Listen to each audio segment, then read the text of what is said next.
This is Jake, the distraction cat. He did not get placed with me.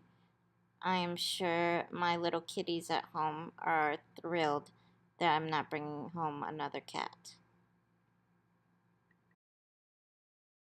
So today we got pre-matched with dogs, and pre-match basically means that these are the dogs that the trainers think that you're going to match with, and they hope that it's going to be the match that you're going to take to graduation.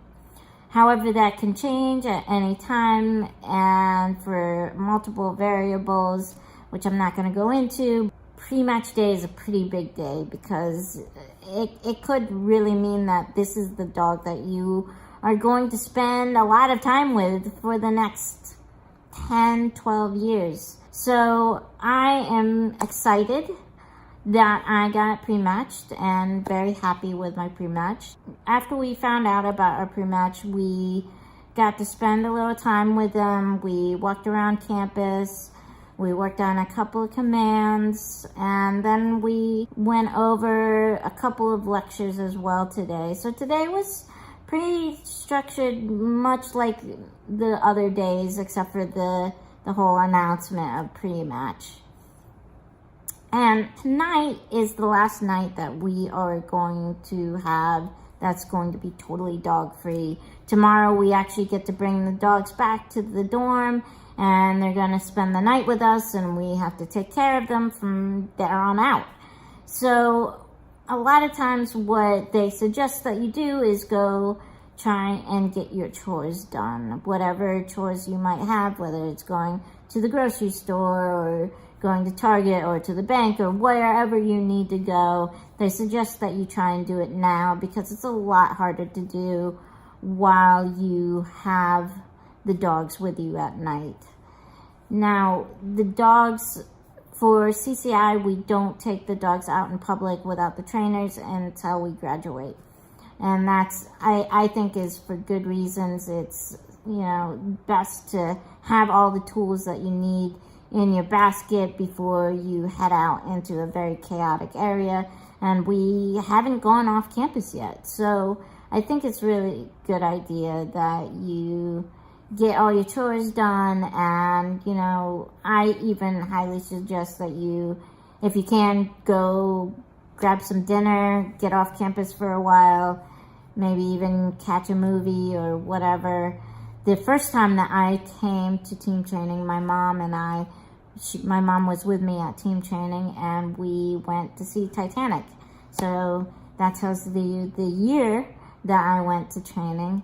And, we went to Titanic. We went and got some dinner because we knew that we were going to be stuck in one area once we had our dog.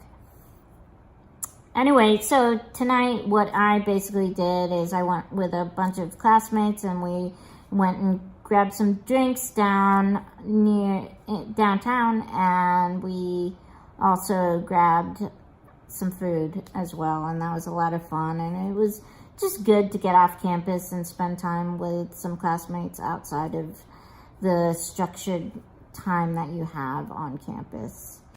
While your first inclination might be to go to downtown Orlando, we went to Winter Garden. It's a great little town with a lot of cool little shops, bars, and restaurants, and I really enjoyed it. So that's it for tonight. Tomorrow is a big day as well, so I am going to go catch some Z's, and I will be back soon. Good morning. It is 5 o'clock in the morning, and I am about to go work out, but I thought I would give you a little update because I did not do any videoing yesterday, which was Thursday, because it was so hectic. It was the first night that we were supposed to take our dogs home, and so everything was pretty compressed into learning how to do your daily routines, which include, grooming, taking your dog to go to the bathroom, feeding them.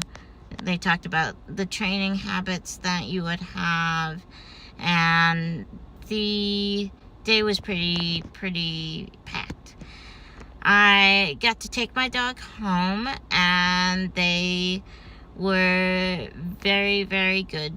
And I exercised them in the room and got to do some cuddle time. And it's amazing how you sort of get to know your dog a little more once they get home or get to your dorm. And it's really an exciting time to get to interact with your dog, take them to the bathroom, exercise them, cuddle them outside of the training center. So I really enjoyed it, and now I'm gonna go and get a workout in at a close gym of a friend of mine, and I will talk to you soon. Currently at CrossFit Winter Park. Yeah. And this is Mary. Hi guys. Good morning. How long have we known each other? Well, how long ago did you get Ariane? Oh, so I met Mary around the time that I got Ariane. You weren't training our class though, were you? Yeah. You were? I taught your class. Oh. I don't know. Anyway, so that was 9 years? 9 or 10 years? She would be 11, so it would be 9 years. So 2010? Yeah. All right. Well, no, 2009. Because that was when I graduated. Oh, yeah, 2000. Yeah. I can't do math. It's 5 a.m. It's a little too early. Yeah. So this is her gym. Hi. And you're now doing training for hearing dogs, right? Yes, I'm the hearing dog instructor for the Southeast region. Yeah. So, yay! All right. Well, I'm going to get workout. Yeah, go row. Growth hour. Yes. Yeah. All right. Cool. All right, bye.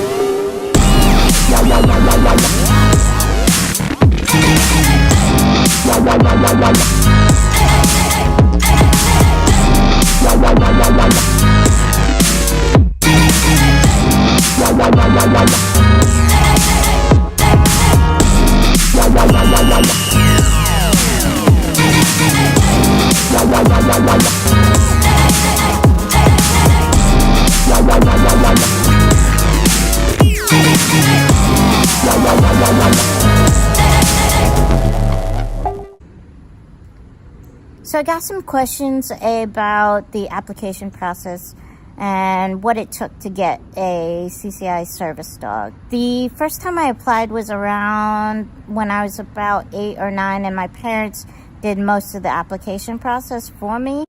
We filled out an application form and then also had to pay, I believe, a $100 fee for our first application. And once our application was submitted, they called us to do a phone interview.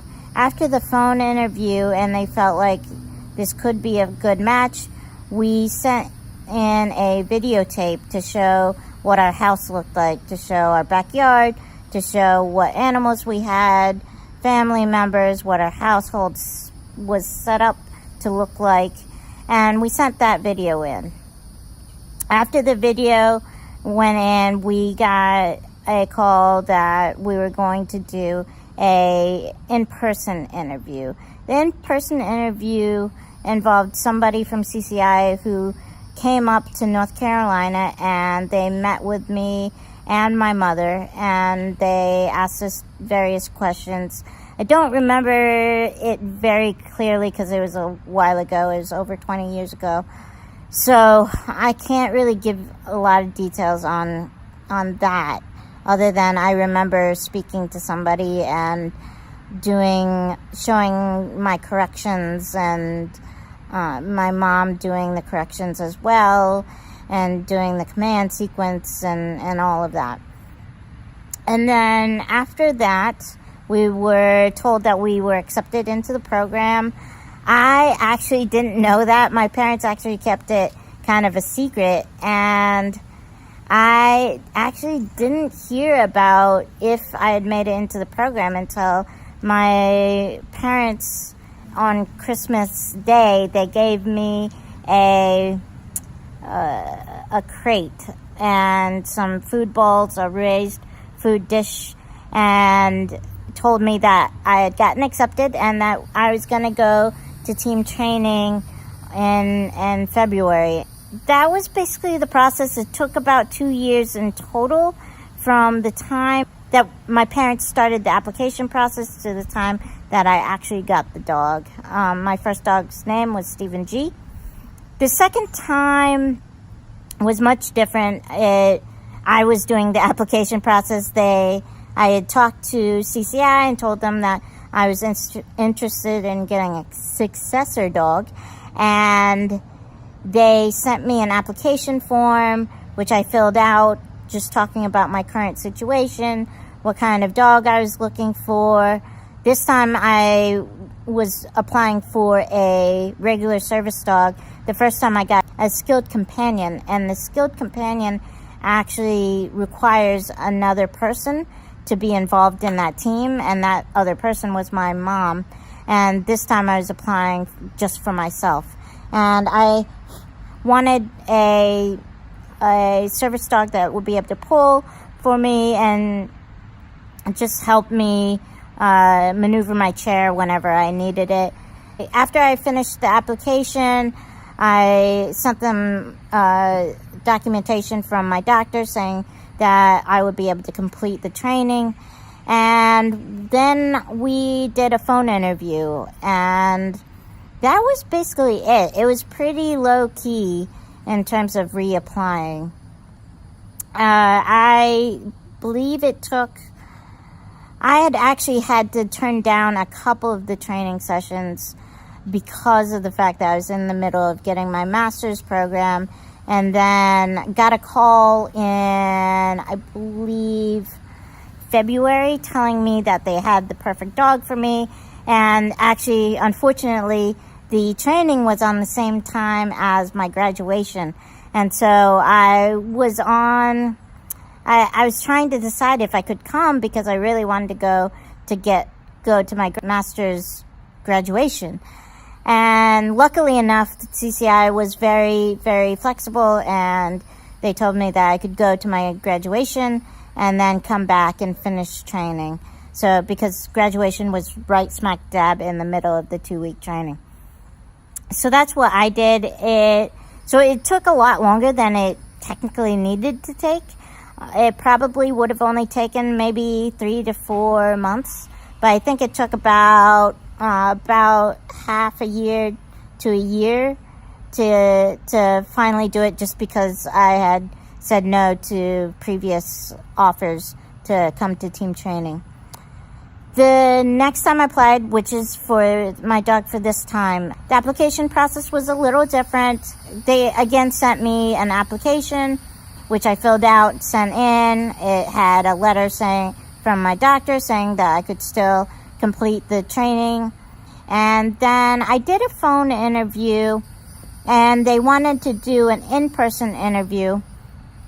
And so I was going to be doing my ADI testing, which is sort of, CCI likes to do a public access test for us to make sure that we're safe in public. And so when I did my ADI testing, oh no, actually it wasn't during ADI testing. I was actually here for a speech that I had to do. And I was here anyway, so I just called and asked if I could do the interview. I'm getting things so confused. Anyway, so I came here, and they had me work with a dog, and they talked to me about what I wanted in a dog, and my basic requirements were that I just needed a dog that was going to be able to keep up with me in the city, because I live in DC now, and I needed a dog that could deal with city life, which meant walking around a lot, getting on the metro, going from 8 to 9 p.m. And so I did that, and then I told them that I had to move, because I hadn't moved yet, but I knew I was moving to DC. And when I finally did move to DC, they had me actually talk to the Northeast region as well to see if that would be a better place for me to train, because it would have been closer. So what I did was, since I'd already done an in-person interview in the Southeast region, what they had me do was just videotape me working with somebody else's dog. I have a friend named Rachel who let me borrow her dog for a little bit. His name was Group, and I worked with him, and she videoed me working with him, and then I sent the video up to Northeast. And the process took about half a year for me to get accepted into a training program down in the Southeast region. Now, I'm a little bit of a rare bird because I am currently living in DC and came down to the Southeast region. Funny enough, my first dog, I lived in the Southeast region and actually went into the Northeast region. So I seem to be flipping from different regions, from Northeast region to Southeast region. But that's basically it. The process is a little different. Getting a successor dog, CCI really tries to take care of their graduates. So when your dog is about to retire, and that's a process that we talk about quite a bit with the graduate coordinators, about sort of the timing of when you want to retire your dog. Unfortunately, my dog passed away from cancer before we could really retire her. But you sort of go through that process, and then they talk about sort of that you should start applying for a successor dog.